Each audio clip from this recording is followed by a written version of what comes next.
Pada tahun 1299, masih dari bangsa Turki, Osman Bey mendirikan Kesultanan Utsmani di Anatolia. Kesultanan ini berkembang sangat pesat dan melakukan ekspansi sampai ke Eropa di daerah Balkan.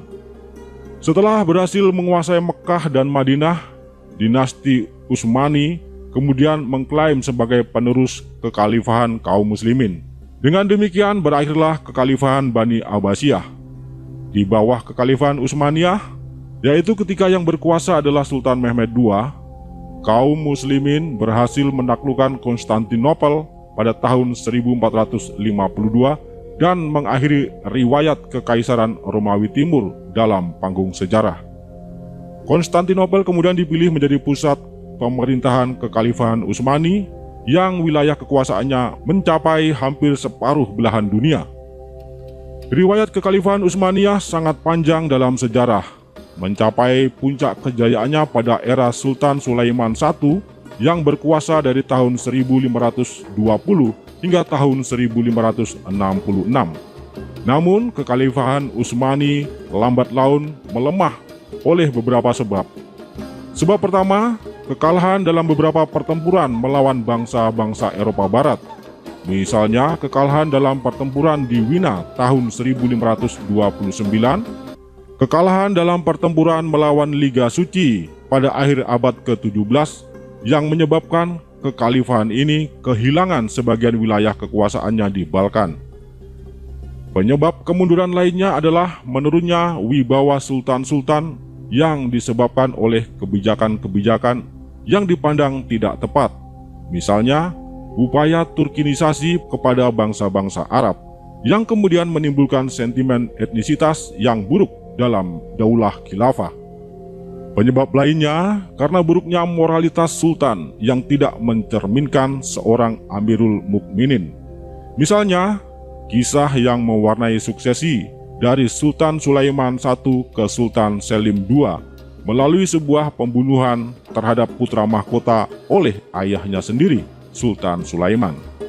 Setelah Sultan Selim II menduduki tahta, dia dipandang sebagai salah satu sultan terburuk di dunia karena seorang pemabuk. Kisah-kisah pembunuhan secara keji berikutnya seolah menjadi tradisi dalam dinasti ini untuk merebut kekuasaan. Yang paling terkenal adalah Sultan Mehmed III yang memerintah tahun 1595 hingga tahun 1603. Ketika ia naik tahta, ia memerintahkan untuk mencekik hingga mati semua saudaranya laki-laki yang berjumlah 19 orang. Masih banyak lagi kisah seperti ini, tetapi tidak perlu kita lanjutkan. Langsung saja kita lanjut.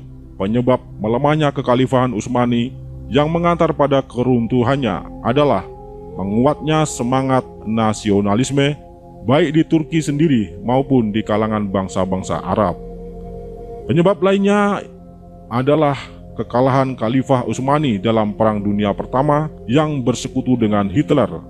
Sejarah yang lebih rinci tentang kekhalifahan Utsmani mungkin bisa kita bahas pada kesempatan lain.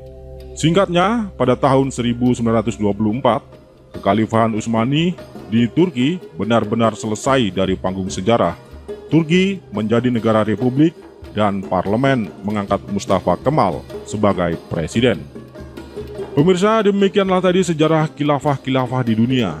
Jika Anda merasa informasi yang admin sampaikan tidak cukup memadai, silakan Anda menambahkannya pada kolom komentar. Narasi ini diolah dari berbagai sumber. Mohon maaf jika terdapat kekeliruan. Anda dapat memberikan koreksi pada kolom komentar.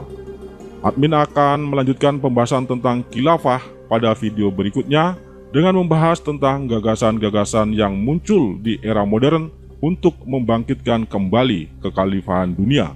Nantikan videonya di channel ini. Terima kasih telah menyimak video ini. Salam sejarah, salam budaya, salam Pancasila. Wassalam, rahayu, rahayu, rahayu. Semoga Tuhan memberkati.